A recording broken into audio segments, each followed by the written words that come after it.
राधे राधे सभी लोगों को। मैं आज मेरा खुद का विचार, मैं क्या चाहती हूँ, मैं इस व्यक्तित्व के बारे में क्या सोचती हूँ, इस खास महान व्यक्तित्व के बारे में मैं क्या कहना चाहती हूँ, वो सब कुछ मैं आपको इस प्लेटफॉर्म से खुद का विचार रखना चाहूँगी। वो व्यक्तित्व जिससे हर पीढ़ी को सीखने के लिए बहुत कुछ मिलता है, जो हर एज के लोगों से लगाव रखते हैं और हर एज के लोग भी उनसे मल्टीप्लिकेशन में प्रेम और लगाव रखते हैं।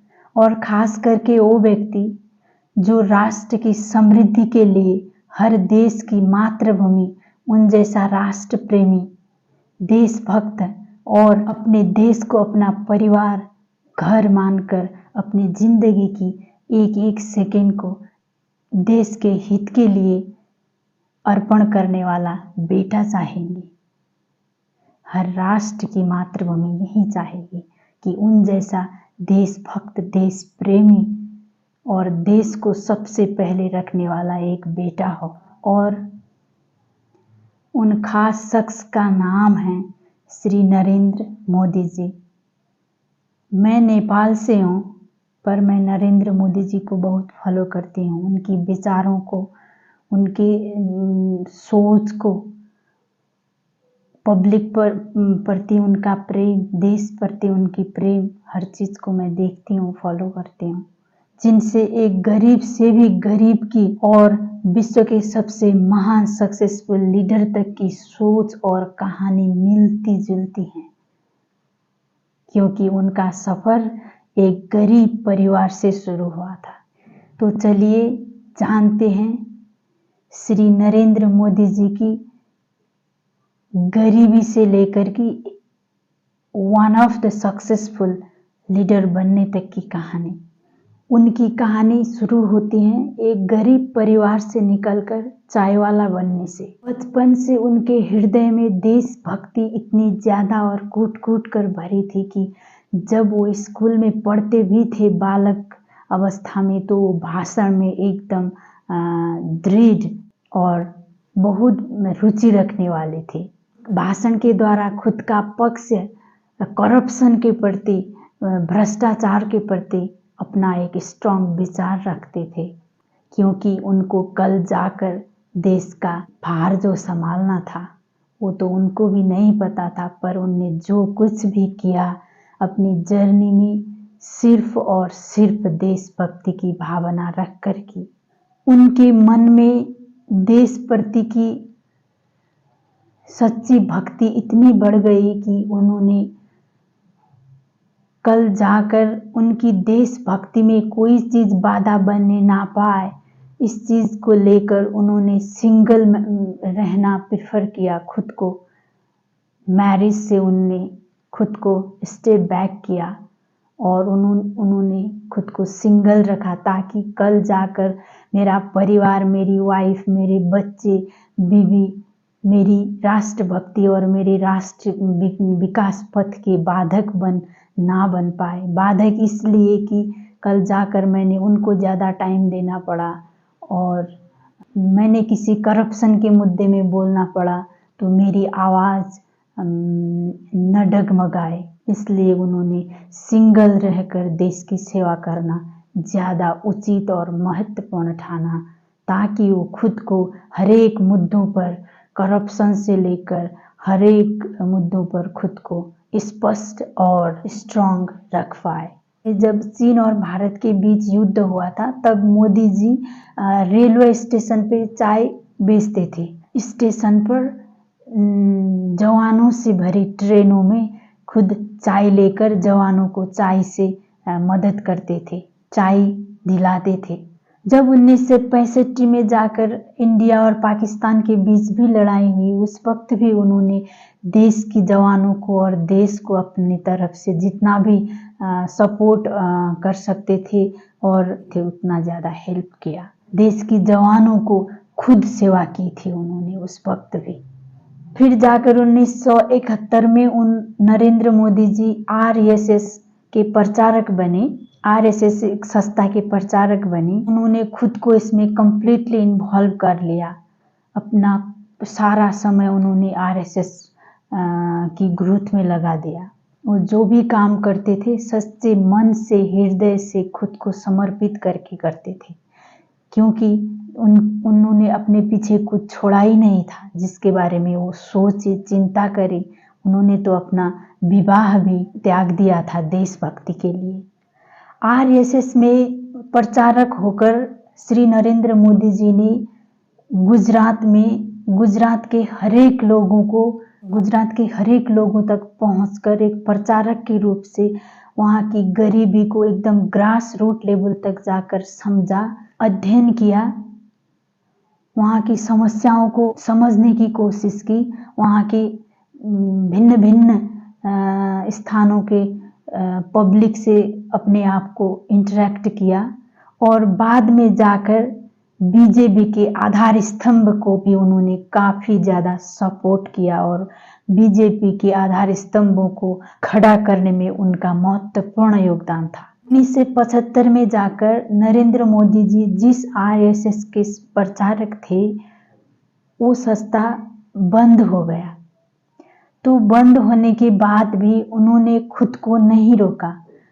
संस्था बंद हुआ है तो क्या हुआ, मैं जहाँ होकर भी, मैं कहीं होकर भी खुद के कामों से, खुद के एक्शन से मैं देश की सेवा कर सकता हूँ, पब्लिक की सेवा कर सकता हूँ। संस्था बंद हुआ है, मेरे हाथ पैर नहीं, मेरा दिमाग नहीं, मेरा जुनून नहीं, मेरे अंदर की देशभक्ति नहीं। संस्था बंद होने पर भी उन्होंने अपने आप को कर्तव्यनिष्ठ रखकर अपने कर्तव्य कहीं होकर भी निभाने की ठान ली। इसलिए उनने इस दौरान चोरी छिप के देश की सेवा करने की इच्छा रखी और जिस संस्था के प्रचारक थे उसके बंद होने में भी खुद चोरी छिप कर पब्लिक की सेवा की। उन्होंने चोरी छिप के भी देश की सेवा करते रहे।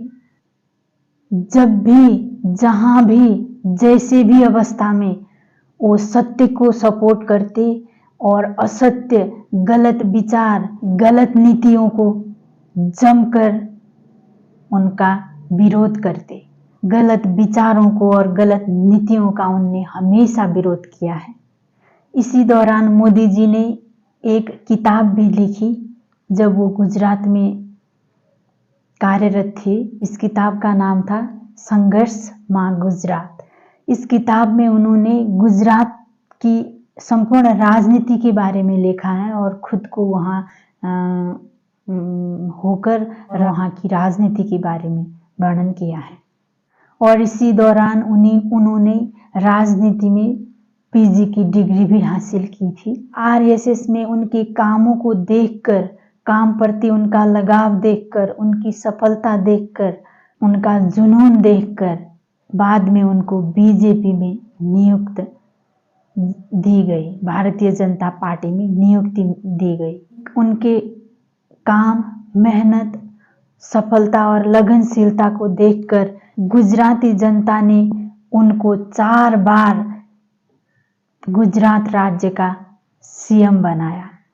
उसके बाद जैसे गुजरात के पब्लिक ने नरेंद्र मोदी जी पर विश्वास किया, वैसे ही अब नरेंद्र मोदी जी का ऋण और चुकाने का और नरेंद्र मोदी जी का पब्लिक को हेल्प करने का टाइम था। तो नरेंद्र मोदी जी ने गुजरात राज्य को इंडिया का सबसे विकसित राज्य बना दिया और सारे देश भर चर्चा होने लगी, विदेश में भी चर्चा होने लगी। उनके काम को, उनकी सफलता को, उनकी लगनशीलता को देखकर सभी देशवासी, खास करके गुजरात के लोग बहुत प्रसन्न हुए और वो गुजरात के एक लोकप्रिय और आदरणीय मुख्यमंत्री भी रहे। इस सफलता को देखकर 2014 के लोकसभा चुनाव में उनको प्रधानमंत्री की उम्मीदवारी के लिए बीजेपी की सीनियर लीडर्स ने उम्मीदवारी के लिए घोषणा कर दिया। उन्होंने इलेक्शन जीता और वो इंडिया के 15वें प्रधानमंत्री बन गए। ये तो था उनका चाय वाला से लेकर देश के प्रधानमंत्री बनने का एक सफर, कितना सफर रहा होगा, कितनी लंबी कहानी होगी। पर मैंने एक उनकी फॉलोअर होने के नाते उनको मैं बहुत एडमायर करती हूँ। इस नाते मैंने जितना मुझे पता था शॉर्ट में बताने की कोशिश की है।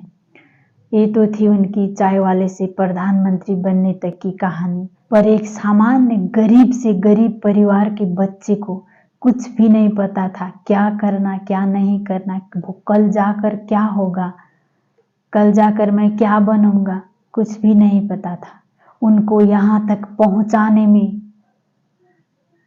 उनकी इस जर्नी को सफलता में बदलने में केवल और केवल हाथ हैं तो उनकी सकारात्मकता, सरलता, लगनशीलता, ईमानदारिता, कड़ी मेहनत, सच्चाई